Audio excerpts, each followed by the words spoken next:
helps us right away, because then it says, oh yeah, all those years I got mad at myself was a waste of time. So I say, well, it is like a tape recorder, the subconscious. And like a tape recorder, there's a button called record.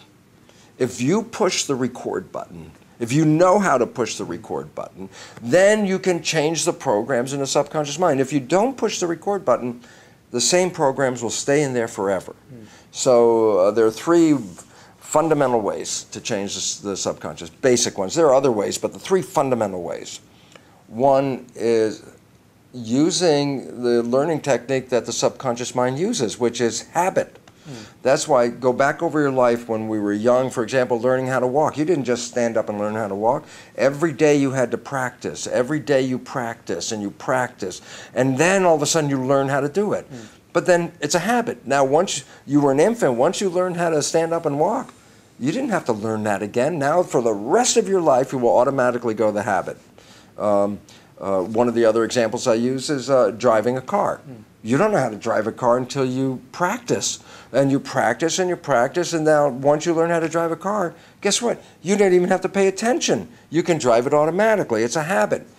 But if you learn that you're not smart enough, and you hear this from your parents and your teachers, and they say, you're not smart enough, you're not smart enough, and they say that on a number of times, then you become a habit.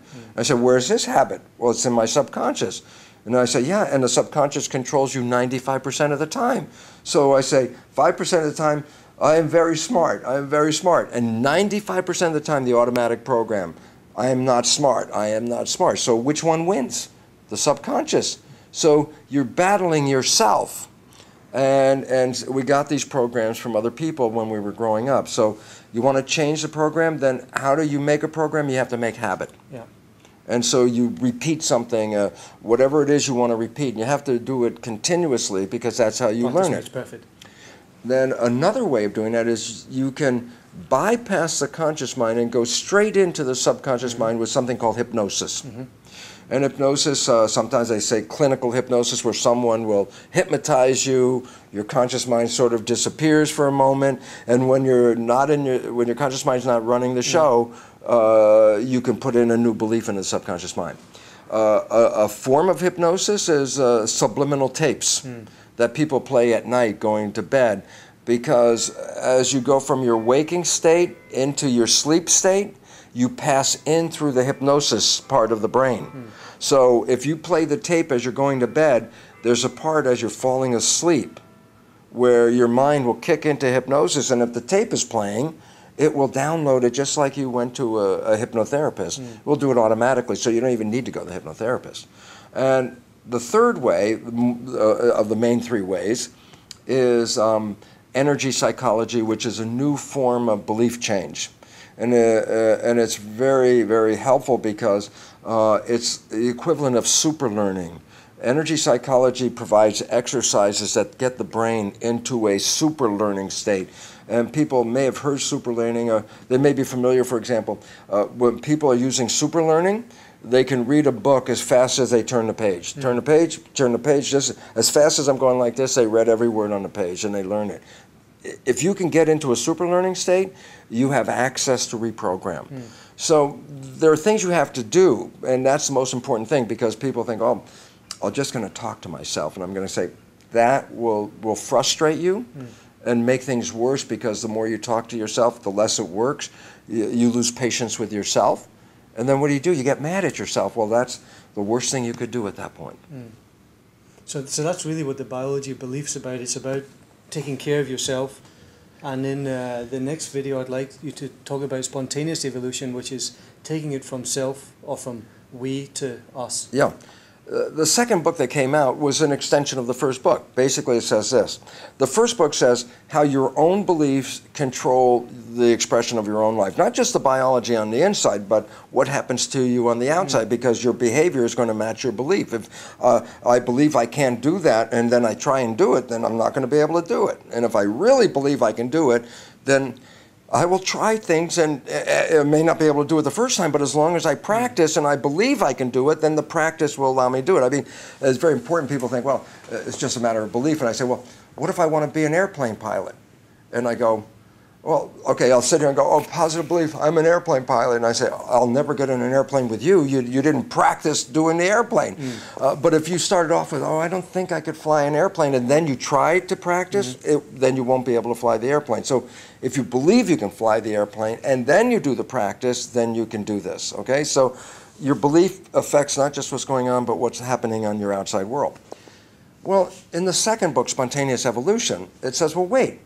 If all of us have beliefs, and their personal beliefs affect our personal life, what if we all share the same beliefs, like in a culture or a civilization, we share the same belief that says, well, if everybody's believing the same thing, then all of a sudden it says, with that much belief going on at the same time, then we will create a world that matches that belief. So I could sit here right now while the world is in all kinds of struggle, and I could say, I believe we could have peace on the world. I'm the one person sitting here. I'm not going to change the world. But we can have peace on the world. How? You get a certain number of people to share the belief, and all of a sudden there will be belief in the world. Because when you reach a critical number of belief, then the world changes. Same thing with war. You can't have a war just because one person, oh, let's go have a war. It's like, no, you have to get enough people to believe, and then you'll have a war. So if we can make war or peace based on how many people are believing, and it says the number of people that share belief change the outcome of the world that we live in. And what spontaneous evolution talks about is that we have been living for 150 years with certain beliefs that science has provided us from the Darwinian theory of how we got here and how we survive in our world. And these beliefs are, well, Darwinian theory says we got here by random accidents, random mutations. And if I say, if we got here through random mutations, and I say, is there a purpose for us to be on this planet? And then the genetics people say, no, there's no purpose, it was just an accident. And then I say, oh, then I have no reason to be here. So then we say, well, when we're here, we might as well just have fun. And the fact is, we now know that that is not true.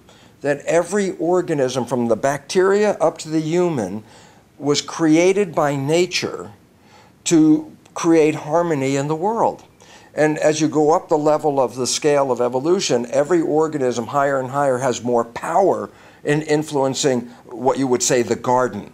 Before there were humans, this was the Garden of Eden. And when humans came in, why were humans added? Why did nature bring us into the world? Because she recognized that at the highest level of control, one organism can control the balance of the environment. Well, that's why we were brought here, to bring balance to the environment. But since we don't even understand why we were brought here, rather than bringing balance to the environment, with the same power that we can shift the environment, we now have altered the environment to the destructive side. That the environment is falling apart. That we are creating a devastation on the garden that is so destructive that science says now that we are creating our own extinction in the very near future because we've so undermined the garden. And the garden provided for us.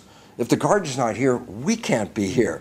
So science has recognized human behavior has destroyed the environment to the extent that human life is facing extinction. Why?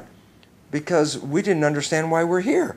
So if we change that belief, and then we get the mass consciousness of the population to recognize, oh my gosh, we better start taking care of our world and create the garden again, because when the garden dies, so do we. If enough people do that, the garden will come right back. And so it doesn't take very long, but what it takes is the cooperation of human civilization. And right now, the programming of human civilization is we're independent of this garden, and it's like that is the major cause of the problem. There's another belief from the same Darwinian theory. The Darwinian theory says, okay, you got here from random mutation, but how do you survive? And the answer is you struggle and you compete, because the theory says there's a competition for life and that there's not enough for all of us, so you have to go out there and get yours before the other person gets theirs, so you have an opportunity to be more, more capable of staying alive. So then I look around and I say we have 7 billion people competing with each other. And their competition, when you let a competition go, it's not sports competition, it becomes violent competition. And then the violent competition then becomes